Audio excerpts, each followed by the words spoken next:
Yes, ndagushuje kandi nkwifurije ikaze we mukunzi wacu ubasha kuba ugenda udukurikira uri mu bice bigiye bitandukanye biraterwa naho udukurikira uherereye nyaboneka dore ko mudukurikira muri mu bice bigize isi bigiye bitandukanye nkwifurize kugira akazi keza wowe uri mu kazi ndetse nawe uri muri pause.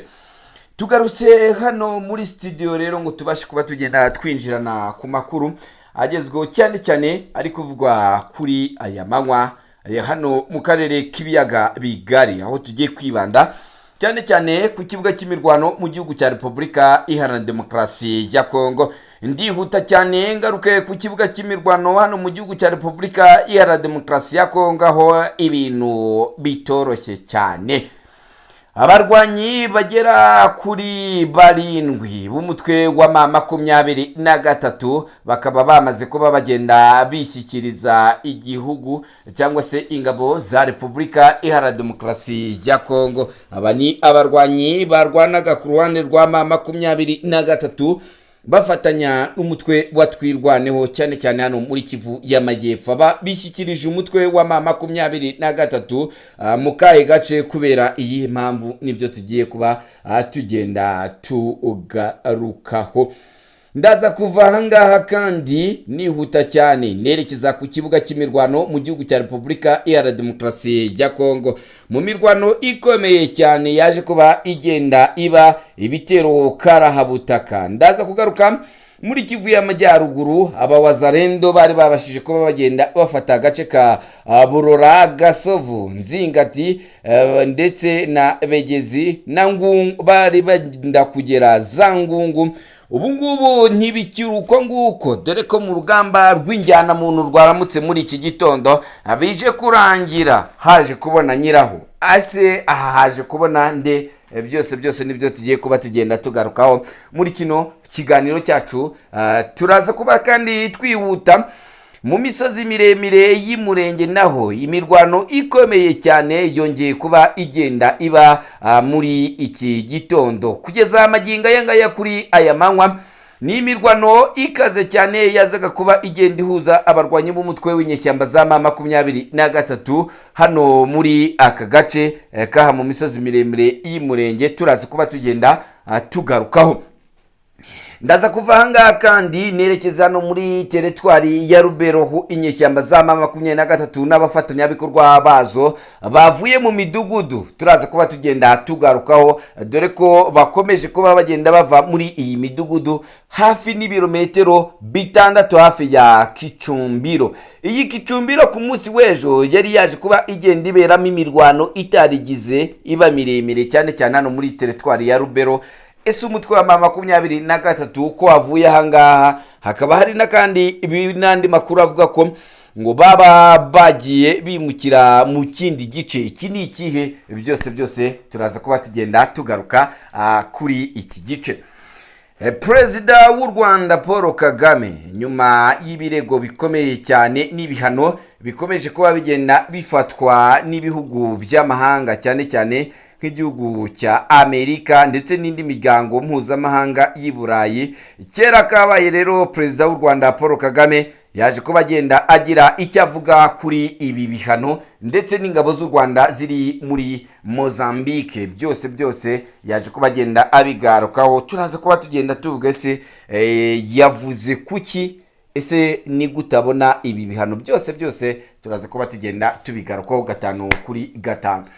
Makoro, umuvugizi wa guverinoma y'u Rwanda, yatamaje cyangwa se yavuze ku gihugu cya Repubulika Iharanira Demokarasi ya Kongo kikomeje ngo kuba kigenda kigoreka ukuri ku bitero bya FARDC, Abarundi ndetse na Wazalendo bakomeje kuba bagenda bagaba imurenge. Ibi akaba yabivuze kubera iyihe mpamvu? Byose turaza kuba tugenda tubigarukaho gatanu kuri gatanu, dore ko ari ikidanago cy'amakuru menshi mbashije kuba ngenda ngufite. N'ubundi hano mu gihugu cya Repubulika Iharanira Demokarasi ya Kongo haravugwa urupfu rw'abantu bagera kuri 40 ndetse n'amazu 48 yose yaje kuba agenda atwikwa. Aya mazu yatwiswe nande?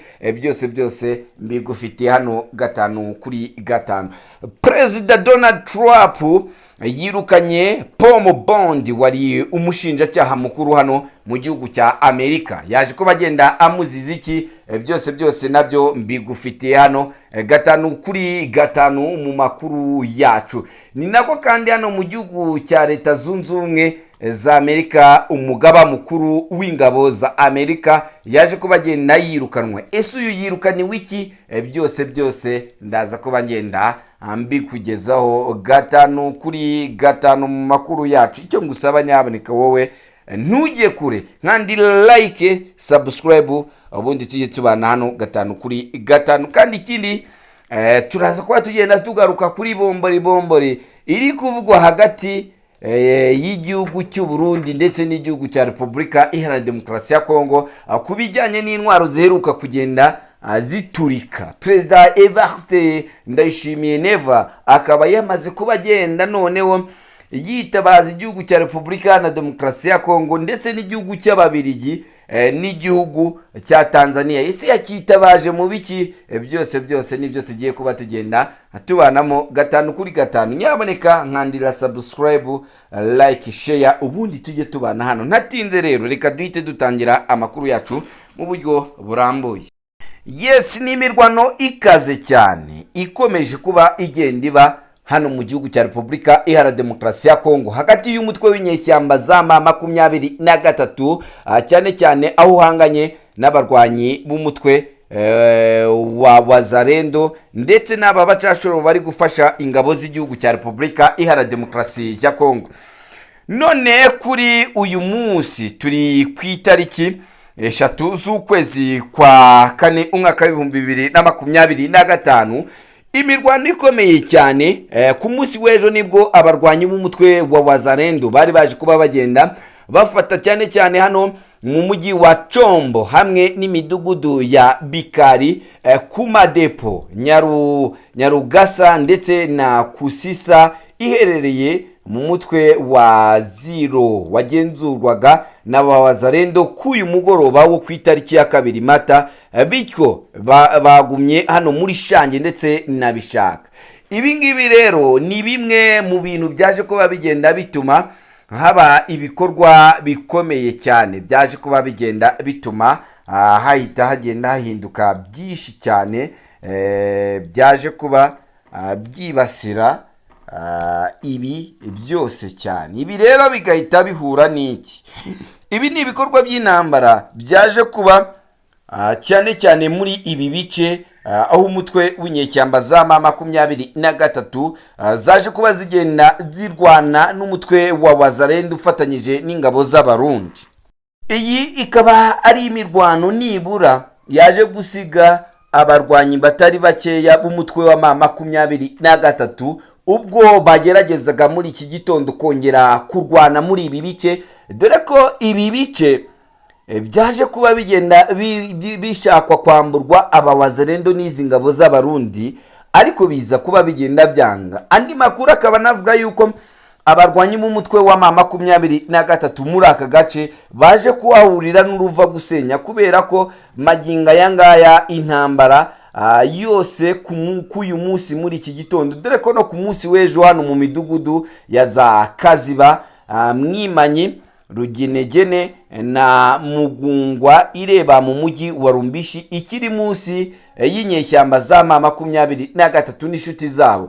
Umutwe wa MA23 rero ukaba washakaga guhita usubira inyuma, ukaba wabasha kuba wagenda ufata utuduce abawazalendo baje kuba bagenda babambura. Ubwo harimo hano mu mujyi wa Chombo ndetse na hano mu mujyi wa Bukari, Kumadepo na Nyarugasa. Aha hose maginga yangaya hakaba hari abarwanyi b'igisirikare cya Repubulika Iharanira Demokarasi ya Kongo ndetse n'ingabo z'Abarundi zifatanyije na Wazalendo. Andi makuru akaba avuga ko muri kano gace abaturage bafite impungenge nyinshi cyane, kuko baravuga bati igihe icyo ari cyo cyose imirwano iraza guhita yongera iyubure, kuko muri iki gitondo abaturage bakomeje kuba biyongera benshi cyane bari guhunga imirwano, cyane cyane abaturage bashange bakaba bimukiraga mu duce twa Byondi hano mu mujyi wa Numbi, nk'uko amakuru atugeraho akomeza kuba agenda bitangaza. Nyuma y'ibi bitero biri kugenda bibera hano rero, abaturage benshi bakaba bavuga ko bafite impungenge z'ubuzima bwabo, kuko baravuga bati igihe icyo ari cyo cyose dushobora kuba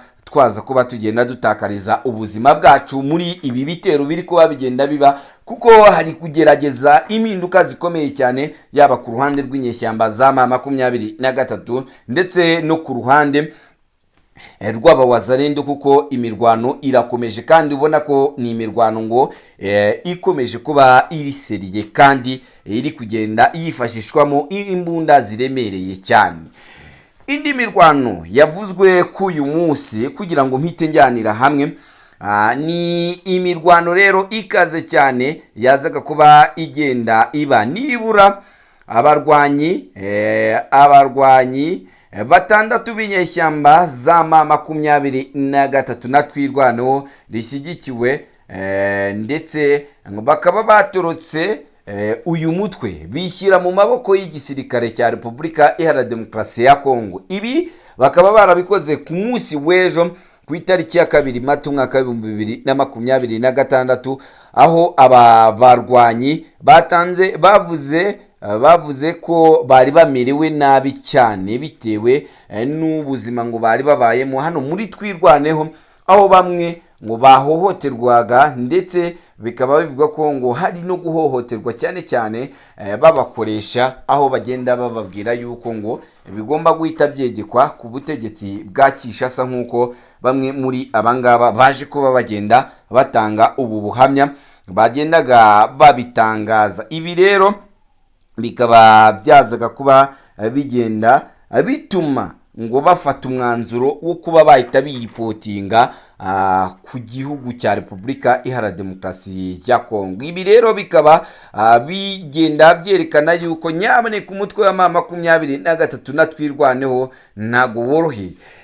Twirwaneho na MA23 ngo bakoreshaga uburyo bwose harimo no gutera ibisasu ku baturage n'amatungo kugira ngo batere ubwoba umuturage wese ugamije ngo kwitandukanya n'uyu mutwe w'inyeshyamba cyangwa se ifite igitekerezo gitandukanye nawo. Ibi ni ibitero bigamije ngo guhindura igihugu cy'u Rwanda nk'umukiza w'umuryango w'abanyekongo, nk'umuryango w'abanyekongo, ndetse ngo bamwe bakaba ari nayo ntandaro ngo ituma bamwe babona ngo igihugu cy'u Rwanda kijya mu gihugu cya Repubulika Iharanira Demokarasi ya Kongo. Mwibutse ko ibi ni ibivugwa n'ubutegetsi bwaha mu gihugu cya Repubulika Iharanira Demokarasi ya Kongo, aho igihugu cy'u Rwanda cyakomeje kuba kigenda kibihakana kandi kivuye inyuma, cyerekana yuko kitari mu gihugu cya Repubulika Iharanira Demokarasi ya Kongo nta n'indi mpamvu ihari, nk'uko turaza kuba tugenda tubigarukaho.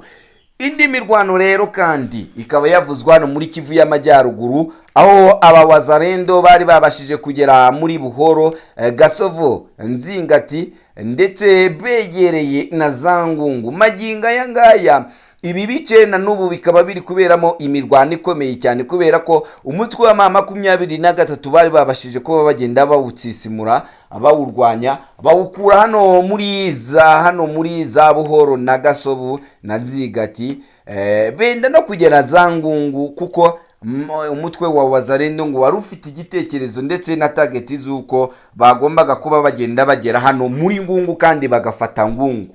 Maginga aya ngaya amakuru atugeraho ava indani akaba avuga yuko ubu umutwe w'inyeshyamba za MA23 zabashije kuba zigenda zitangiza ibitero bikomeye cyane muri aka gace, mu rwego rwo kureba ko babasha kuba bagenda bigarurira aka gace, ndetse ngo bakaba banabasha no kuba bagenda bagira amakenga yo kuba bagenda bakotorora aka gace ka Ngungu, kuko Ngungu iramutse ifashwe ngo gahita bigaragaza intege nkeya kuri aba barwanyi b'umutwe w'inyeshyamba za M23. Perezida w'u Rwanda Paul Kagame yaje kuba agenda avuga ku bihano bya Amerika ndetse n'imibanire ya M23 no gukorana n'ingabo ndetse n'ingabo z'u Rwanda ziri muri Mozambique. Perezida w'u Rwanda Paul Kagame yagize icyo agenda abivugaho. Perezida w'u Rwanda Paul Kagame yatangaje ko kuva abarwanyi ba M23 batangira kugenzura ibice bihana imbibi n'igihugu cy'u Rwanda mu burasirazuba bwa Repubulika Iharanira Demokarasi ya Kongo, rwizeye umutekano warwo ugereranyije nuko ibintu byari bimeze mbere, ndetse ishimangira ko ibihano bya Leta Zunze Ubumwe za Amerika zafatiye ingabo z'u Rwanda bibogamye ariko bidateze kurubuza gufata ingamba zo kurinda umutekano w'igihugu cy'u Rwanda. Aya ni amwe mu magambo akomeye cyane ya perezida w'u Rwanda yazaga ko bagenda avuga. Ibi perezida w'u Rwanda Paul Kagame yabigarutseho mu kiganiro yagiranye na Jeune Afrique. Ni ikiganiro kibanze no ku zindi ngingo zirimo umubano umuhungu wa Juvenal Habyarimana wa Juvenal afitanye n'ubutegetsi bwa perezida Felix Tshisekedi. Mwibutse ko uyu Juvenal Habyarimana ari umuhungu wa perezida Habyarimana wayoboye igihugu cy'u Rwanda mu mwaka w'igihumbi 1994 bw'u Rwanda hari kuba genocide yakorewe abatutsi. Ibi kandi akaba yavuze ko ngo ni kandidatire ya Louise Mushikiwabo ku buyobozi bw'umuryango w'ibihugu bikoresha igifaransa bya OIF, ndetse n'icyemezo cy'u Rwanda ruherutse gutangaza ko rushobora gukura ingabo zarwo mu ntara ya Cabo Delgado hano muri Mozambique. Perezida w'u Rwanda byose yaje kuba agenda abivugaho. Jeune Afrique: hashize igihe u Rwanda rufatirwa ibihano, hari igitutu ndetse n'abantu benshi banenga kubera politike yarwo mu karere. Ntabwo mubona ko rwaba rugenda rushyirwa inyuma mu bijyanye na diplomasi mpuzamahanga? Icyo cyari ikibazo umunyamakuru wa Jeune Afrique yaje kuba agenda abaza perezida w'u Rwanda Paul Kagame. Perezida w'u Rwanda Paul Kagame mbere yo kugaruka ku gisubizo cyanyu no gukosora uko mubona ibintu, reka mbanze subire ibyo nkunda kuvuga keshi, mbwira abashaka kumva. Amakimbirane yo mu burasirazuba bwa Repubulika Iharanira Demokarasi ya Kongo ntabwo yatewe n'igihugu cy'u Rwanda. U Rwanda rufite aho ruhuriye n'ibyo bibazo mu buryo bumwe na bumwe, cyane cyane ku bibazo bimaze igihe bitarakemutse byatewe n'abakoze jenoside babarizwa muri FDLR. Iki ni ikibazo kimaze imyaka irenga 30 kizwi, ariko nta buryo buhamye bwo kugikemura. Perezida w'u Rwanda kandi yavuze ko kunanirwa kw'ingabo z'umuryango w'abibumbye ziri mu butumwa bw'amahoro mu gihugu cya Repubulika Iharanira Demokarasi ya Kongo, ubutumwa burenze mu mateka ya Loni, bwagizwemo uruhare n'ibihumbi by'abakozi mu binyacumi by'imyaka myinshi bishize, ni ikimenyetso gifatika cyane. FDLR ni umutwe uteye ikibazo ku Rwanda kuko ukorera mu burasirazuba bwa Repubulika Iharanira Demokarasi ya Kongo kandi uhabwa ubufashwa na guverinoma y'icyo gihugu. Ntabwo ari ikibazo gusa ku Rwanda, ahubwo no ku bandi baturanyi. Icyo turi gukora ni ukwirinda, hanyuma ibihano n'ibikangisho wahoze uvuga bishyirwa ku nzira karengane bigahimbaza abagizi ba nabi. Ibi ni ibihano n'ibikangisho byo muri ubwo buryo ni igitutsi mu maso y'igihugu cyacu. Gushyira ibihano ku gihugu cy'u Rwanda biroroshye kurusha gushaka igisubizo cy'aya makimbirane ari mu gihugu cya Repubulika Iharanira Demokarasi ya Kongo.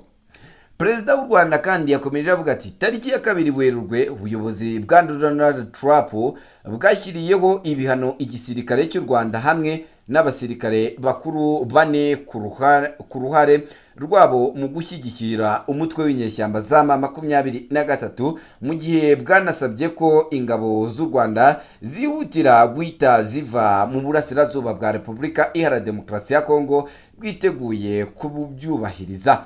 Nanone tugomba kubanza kumva ibyo turi kuvuga. MA23 ntabwo ari umutwe ukomoka mu gihugu cy'u Rwanda, ahubwo ni umutwe ukomoka muri Repubulika Iharanira Demokarasi ya Kongo witwa AFC MA23, aho n'uwahoze ari perezida wa Kongo Joseph Kabila akorana nawo. Ikibazo uyu mutwe uteye ni ikibazo cya politike y'imbere mu gihugu cya Kongo, aho kigomba no kubonerwa umuti wa politike mu gihugu cya Repubulika Iharanira Demokarasi ya Kongo. Perezida w'u Rwanda yakomeje agira ati, hanyuma rero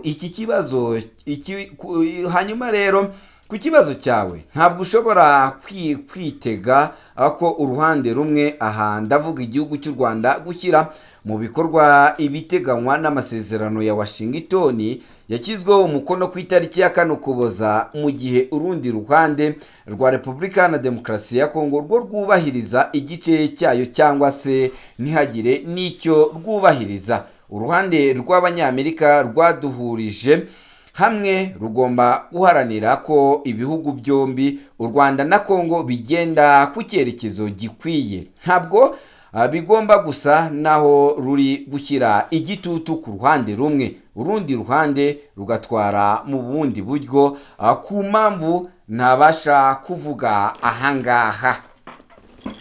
Ifatwa rya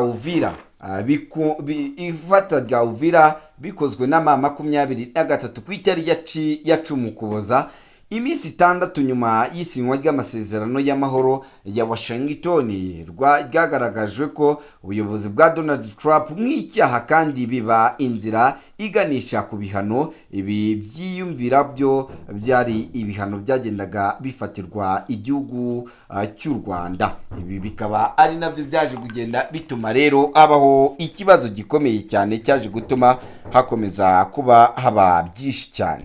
U Rwanda yakomeje agira ati, oya, ibyo ni ibyiyumviro bigoranye. Barashaka ko abantu bumva ko hari isano hagati y'ifatwa rya Uvira n'amasezerano ya Washington, ko ifatwa rya Uvira bwari uburyo bwo kudakurikiza amasezerano.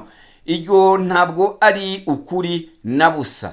Imirwano yari imaze ibyumweru iri kuba, yaba muri Uvira cyangwa se hanze yayo. Uruhande rwa Amerika rwari rwarahawe amakuru y'uko ibintu biri guhindagurika. Aya ni amasezerano adasinywa ifatwa rya Uvira ryagaragazaga ni ibintu byagombaga kuba impande zose zirebwa n'aya masezerano ya Washington zari zibizi, kuko byagaragariraga uwo ari we wese ko uyu mujyi wa Uvira ugomba kuba ugenda ufatwa n'aba barwanyi b'umutwe w'inyeshyamba za MA23. Uwo yari perezida w'u Rwanda n'ubundi wari ukiriye kuba agenda agira icyo avuga ku bibazo yagendaga abazwa na Jeune Afrique. Kuwa 22 Mutarama, ambasaderi w'u Rwanda i Washington yavuze ko u Rwanda rukorana na MA23 mu bijyanye n'umutekano, aho abantu bose basobanuye ko ari ukwemera ko ingamba zanyu z'ubwirinzi zisobanuye ko ingabo z'u Rwanda nta kabuza ziri mu burasirazuba bwa Repubulika Iharanira Demokarasi ya Kongo. Wemeranya n'uwo mu buryo abantu babisobanura. Perezida w'u Rwanda yakomeje agira ati, ibi birumvikana. Ingamba z'ubwirinzi zishatse gusobanura iki? Zisobanuye ko ari ukurinda ubutaka bwacu hamwe n'imbibi zacu ku buryo ntawutugirira nabi. Bisobanuye ko hari uburyo bwinshi burimo gukoreshwa ibikoresho byacu bya gisirikare, kohereza ingabo zacu n'ibindi. Muri make ntabwo mbona ikintu kitumvikana. Nimba kurinda imbibi zacu bisaba ko umwanzi aguma mu birometero 5 cyangwa se 10 cyangwa 20 kure yazo. Ibyo ni ingamba z'ubwirinzi. Hanyuma rero reka tureke gukomeza kureba ibyo bintu mu buryo bumwe. Kuki tuvuga u Rwanda gusa? Ni mu gihe ruhanganye na guverinoma iri gukorana na FDLR, hanyuma yo ntihagire icyo tuyivugaho. Nitutekereza ko nzakuraho ingamba zanyu z'ubwirinzi mu gihe atari gukuraho ibibangamiye igihugu cyanjye. Umunyamakuru wa Jeune Afrique yakomeje abaza Perezida w'u Rwanda Paul Kagame ati, ese uburyo bwo gukemura ibibazo burashoboka mu gihe buri ruhande u Rwanda na Repubulika na Demokarasi ya Kongo ruzakora ibyo rusabwa? Kubahiriza ibisabwa ni umutima w'amasezerano ya Washington hamwe n'andi yandi yabanjirije. Ibintu Repubulika na Demokarasi ya Kongo yanze kubahiriza namba. Umunyamakuru wa Jeune Afrique yakomeje abaza Perezida w'u Rwanda avuga ati, wakomeje kuvuga ko ingabo za Kongo zikorana na FDLR, ni ayahe makuru ubifiteho? Hanyuma ikigereranyo cyabo barwanyi bavuye mu Rwanda bakoze jenoside ni bangahe? Iyi ni imikoranire ikomeje gukomera kurusha ikindi gihe. Yari Perezida w'u Rwanda wagendaga abivuga. Ni naho kandi kubijyanye n'umubare by'ibihe, ikibazo si umubare. Birashoboka ko amagana cyangwa se ibihumbi, icy'ingenzi ni icyo bifitemo ingengabitekerezo yabo, hanyuma no kuba bashyigikiwe na guverinoma ya Repubulika ya Demokarasi ya Kongo. Ibi ni nabyo bituma bateje ikibazo gikomeye cyane kuri twe. Uramutse witaye gusa ku mubare nyakuri wabo, hari ibintu by'ingenzi wirengagiza. Hari itandukaniro mu mibare riri hagati ya FDLR ndetse na EDF, umutwe ingabo za Uganda zimaze igihe kinini zirwanya ku butaka bwa Repubulika na Demokarasi ya Kongo, ku masezerano hagati ya Perezida Felix Tshisekedi ndetse n'igihugu cya Uganda. Ibi nibyo Perezida w'u Rwanda Paul Kagame yazaga kuba agenda agarukaho. Nanone kandi Perezida w'u Rwanda Paul Kagame yakomeje abahatwa cyangwa se abazwa n'umunyamakuru ibibazo kindi. Yamubajije se gusa guverinoma ya Kongo imaze igihe kinini ivuga ko ishaka gushyira iherezo ku bikorwa bya FDL kandi ikavuga ko ibifiteho ubushake. Perezida w'u Rwanda yavuze ati, hanyuma se umusaruro ni uwuhe? Mu bice bigenzurwa na MA23 bari gukora akazi keza ko kurwanya uyu mutwe w'abajenosideri kandi hari umusaruro bitanga. Ariko muri Masisi, Warikare n'ahandi hagenzurwa na FARDC ni bimwe mu bice byuzuyemo abarwanyi ba FDLR. Ikishishikaje si ikuvuga gusa, ni ukuri kw'ibibera hariya. Umunyamakuru yongeye kubaza Perezida w'u Rwanda ati, urugendo ruheruka Kinshasa rwa Yari Habyarimana, umuhungu wa Juvenal Habyarimana wahoze ari Perezida w'u Rwanda, umwe mu batavuga rumwe n'ubutegetsi bwanyu, rwanenzwe na guverinoma yanyu kubera iki? Perezida w'u Rwanda yakomeje amubwira ati, niba umuhungu wa Habyarimana atangiye kungukira mu bufatanye bwa Tshisekedi, ubufasha bwa Kongo n'umutungo wayo wose, ni gute yaba umuntu udakwiriye kwibazwaho?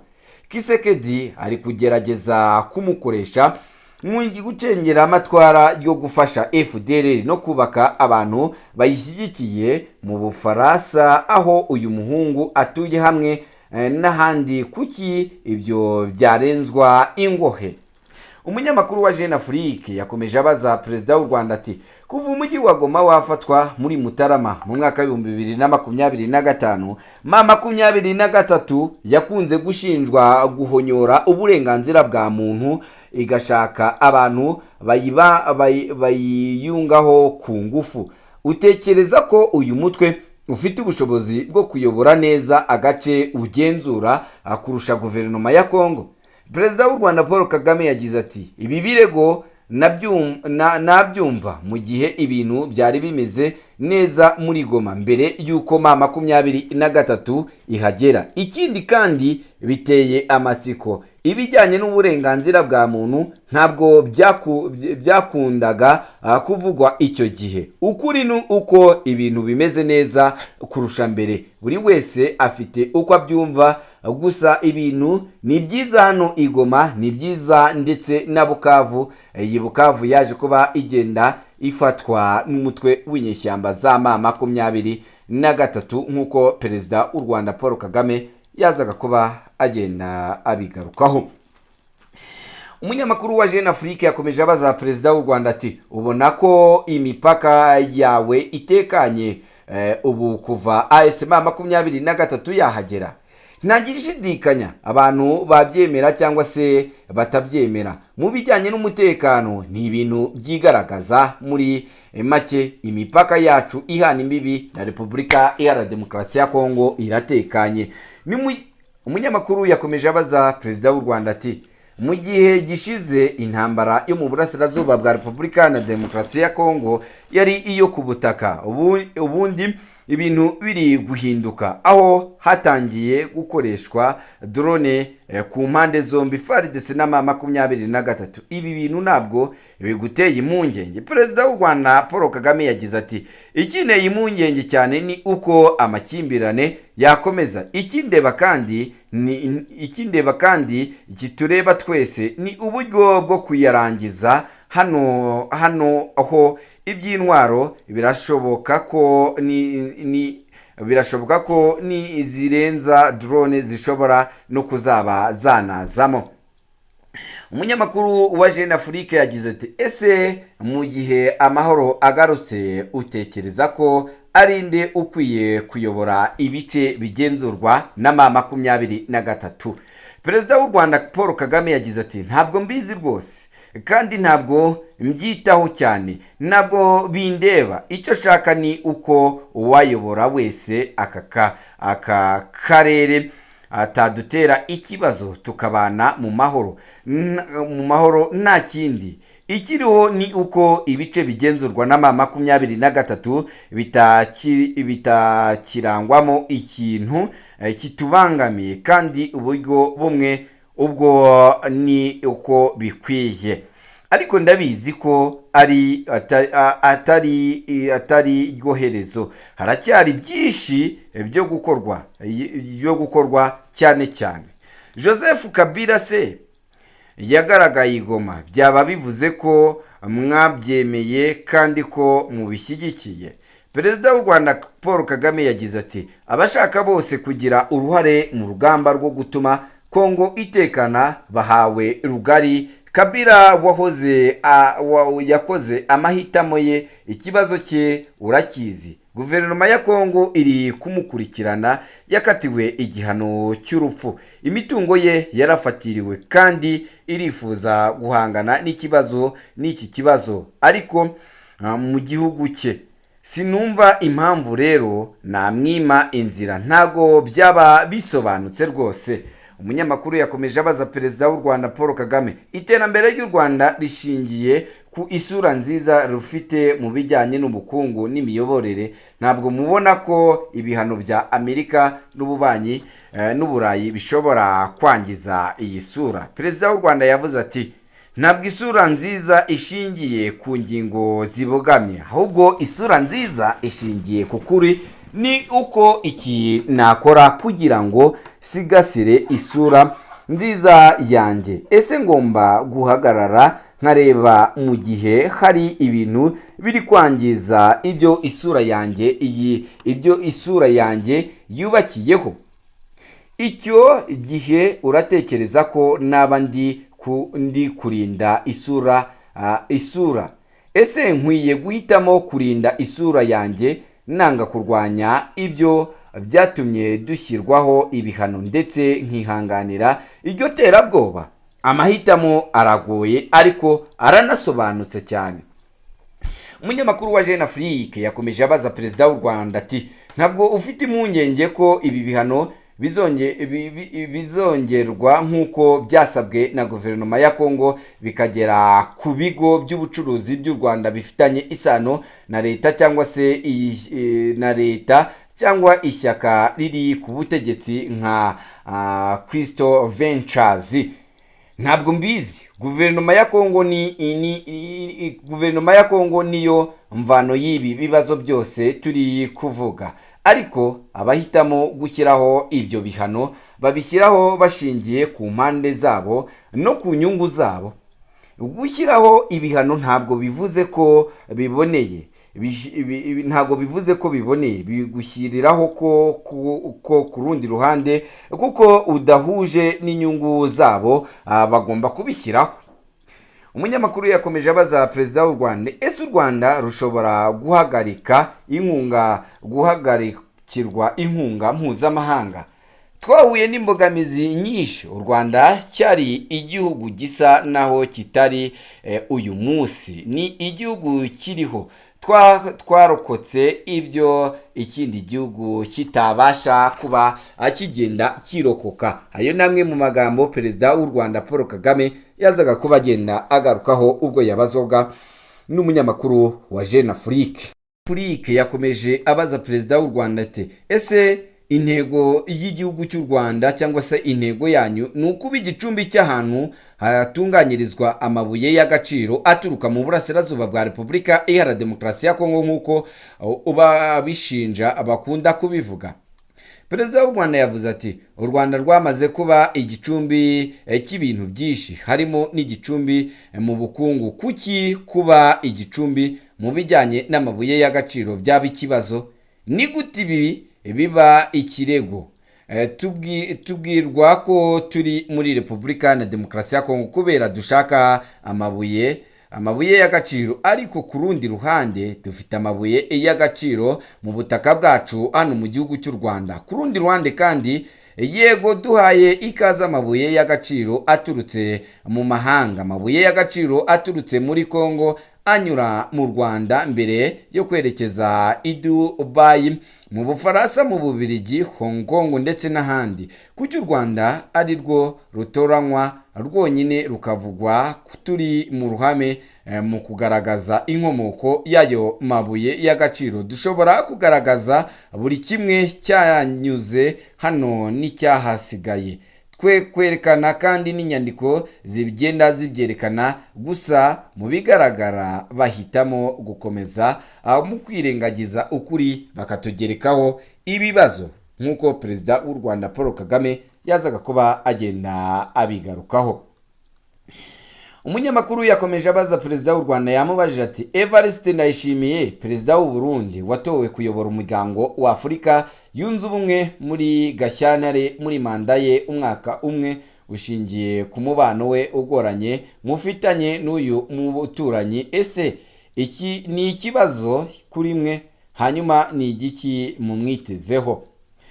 Perezida w'u Rwanda yavuze ati, aya ni amakuru meza kuri we, kandi icyo nizeye ni uko azageza Afurika ku bintu byiza ku gihugu cye no kuri twese. Niba afite ubushake n'ubushobozi ni byiza, niba atari uko biri tuzabyitaho igihe nikigera. Umubano mufitanye n'u Burundi wo uteye ute? Perezida w'u Rwanda yavuze ati, mutuze ntacyo gutangaza gihari, ni nk'uko yaje kuba agenda bitangaza. U Rwanda ruvuga ko mwiteguye gukuraho ingabo zanyu muri Cabo Delgado muri Mozambique, nk'uko uyu munyamakuru yaje kuba agenda abibaza, mu gihe aho ngo uruhare rw'umukurwaho cyane cyane mu gihe amafaranga yazakurwaho. Perezida w'u Rwanda yavuze ati, twatanze umusanzu wacu muri Mozambique mu myaka hafi 5 ishize ku busabe bw'ubuyobozi bwa Mozambique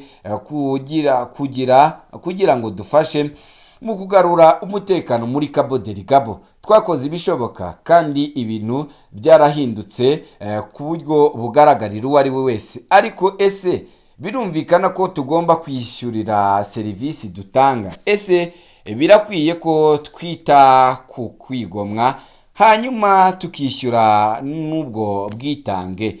iyi nkunga ya miliyoni 20 z'amayero atangwa n'Uburayi si impuhwe bagirira igihugu cy'u Rwanda, ahubwo ni impuhwe bagirira igihugu cya Mozambique. Twishyura inshuro enye cyangwa se eshanu ayo mafaranga kugira ngo ingabo zirenga 5,000 zikore akariya kazi kazo ndetse n'abapolisi, mu gihe ubushobozi bwacu ari ubw'igihugu gito inshuro eshanu ugereranyije n'intara ya Cabo Delgado iri ahangaha, kandi ingabo z'u Rwanda zibasha kuba ziri ahangaha mu gihugu cya Mozambique. Ibigo hamwe na guverinoma ya Mozambique bigomba kwirengera ikiguzi, cyangwa se guverinoma ya Mozambique ntibe ishaka umutekano. Ntabwo numva impamvu naguma undi munsi.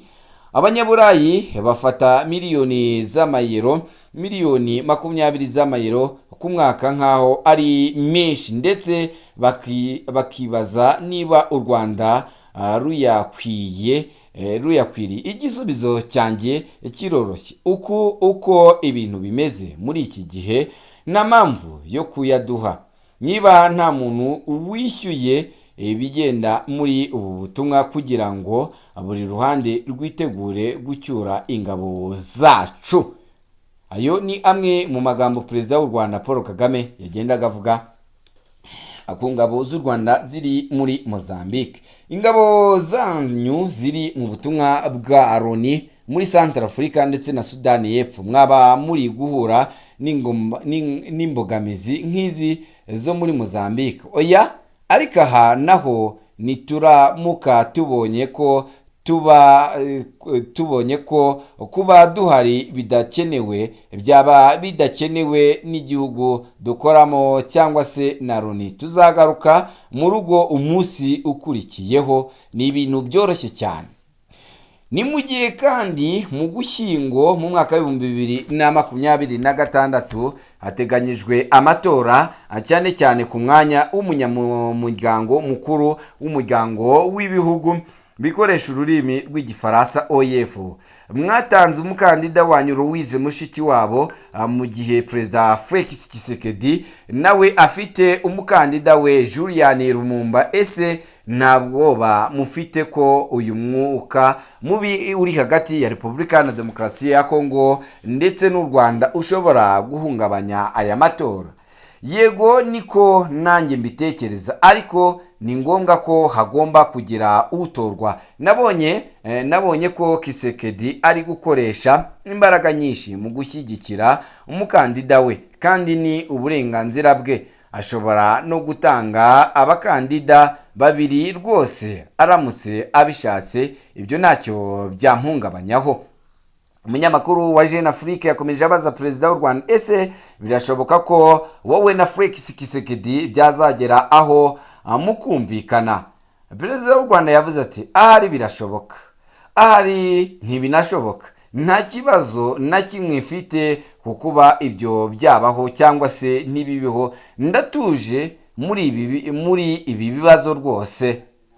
Aya ni amwe cyangwa se ni kimwe mu kiganiro Perezida w'u Rwanda Paul Kagame yaje kuba agenda agirana n'ikinyamakuru Jeune Afrique, aho bagendaga bamubaza kuko igihugu cy'u Rwanda kibayeho, ndetse n'umwe mu bihano bagenda bafatirwaga, nk'uko twazaga kuba tugenda tugaruka.